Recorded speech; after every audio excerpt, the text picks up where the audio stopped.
Hello, it's a privilege to be talking to you, miles away in my little spare bedroom in England.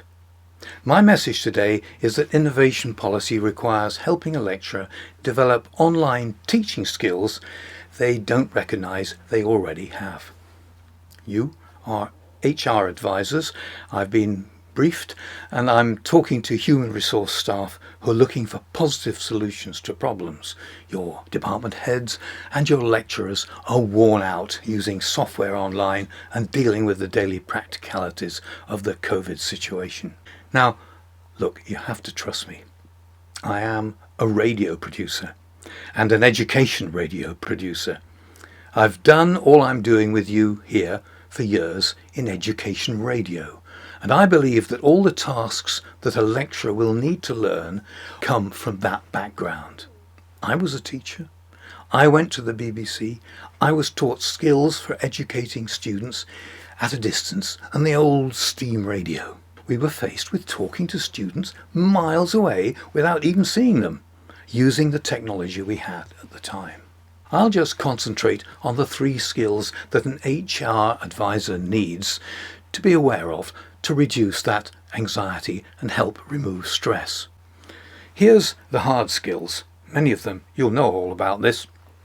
I've got a light up here, shining daylight on me, even though I've got a window behind there. The daylight changes during the day and the light changes. So to keep a steady light, you need that. I've got glasses where you can, rimless, so you can see my eyes. And what else have I got? I've got my computer at eye level, so I'm looking straight at you, I believe, I hope so anyway, looking straight at you. I'm shooting in the corner, from the corner of the room, so I have these angles that disappear behind me. I have depth, what they call depth. It's an embodied metaphor for the situation that you're looking at. I don't want to be against the wall, flat against the wall. That is not a good metaphor to be, because you're just flat against the wall. These are embodied metaphors. But there are 2 additional points I'd like to make out. First of all, I am using a wide-angle webcam. That allows me to be very close to the screen. I'm actually only a few inches away from the screen, but I appear to be back away from it at a reasonable distance. And the second thing is that I've got my table, it's actually an ironing board, a small ironing board, which is at 45 degrees. I've got all of this space. I can put things on here. I can look at my,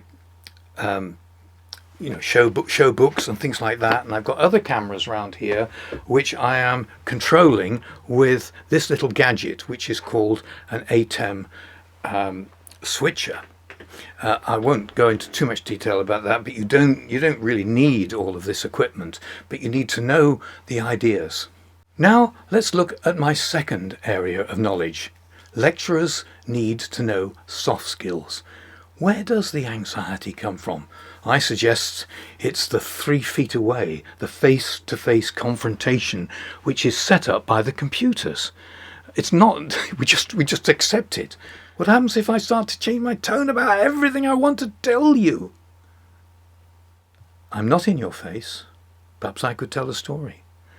Talk about something that's happened recently. Please notice I am using my whole body. I'm moving around, and I've even got a special stool, the stool of ultimate knowledge, which allows me to move about. Now, every lecturer is quite capable of using these soft skills. They use them anyway, face to face with students, in tutorials, after the lecture. My observation is that these natural one-to-one conversations can be achieved online. And more than that, it's central to good education. The idea of a personal conversation with a student leads me to my 3rd most important point. I think we need to have a bit of a break now. I'm going to walk the dog. Come with me. This is my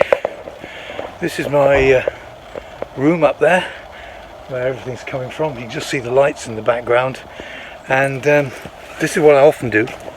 We're walking along. Now, walking is very important if you're a lecturer, I think, especially if you want to work online. because it's during this walking you start to think about the various ideas that you might want to say. You're starting to think about how to make teaching materials, how to actually come along with ideas that you're going to use with your students. So, right, okay, half an hour's walk. I think I've worked out what I'm going to say next.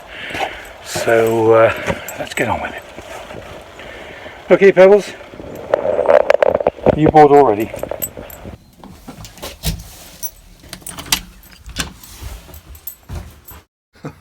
Right, so I've been thinking a bit during my walk, and of course I remember that the main point I wanted to tell you was that it's not just thinking about what you want to say, but actually saying it aloud in your head.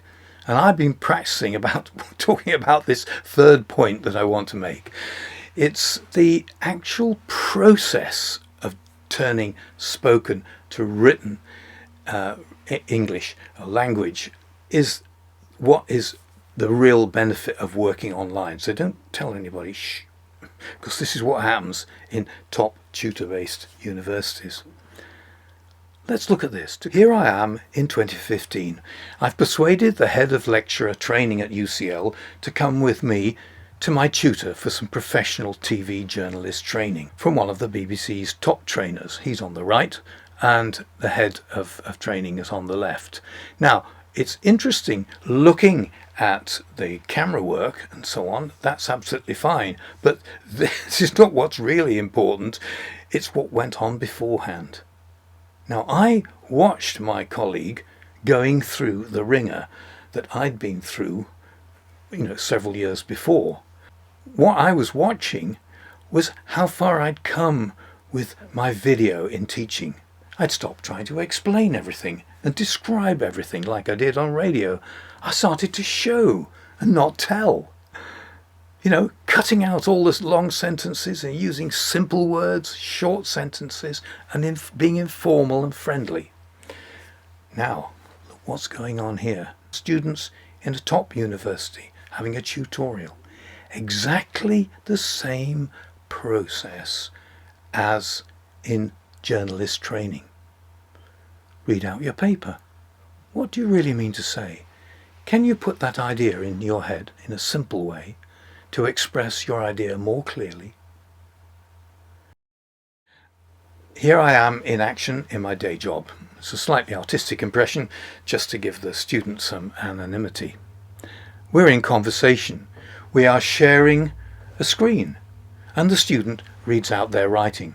I say, can you read that out again? Does that sentence really make sense?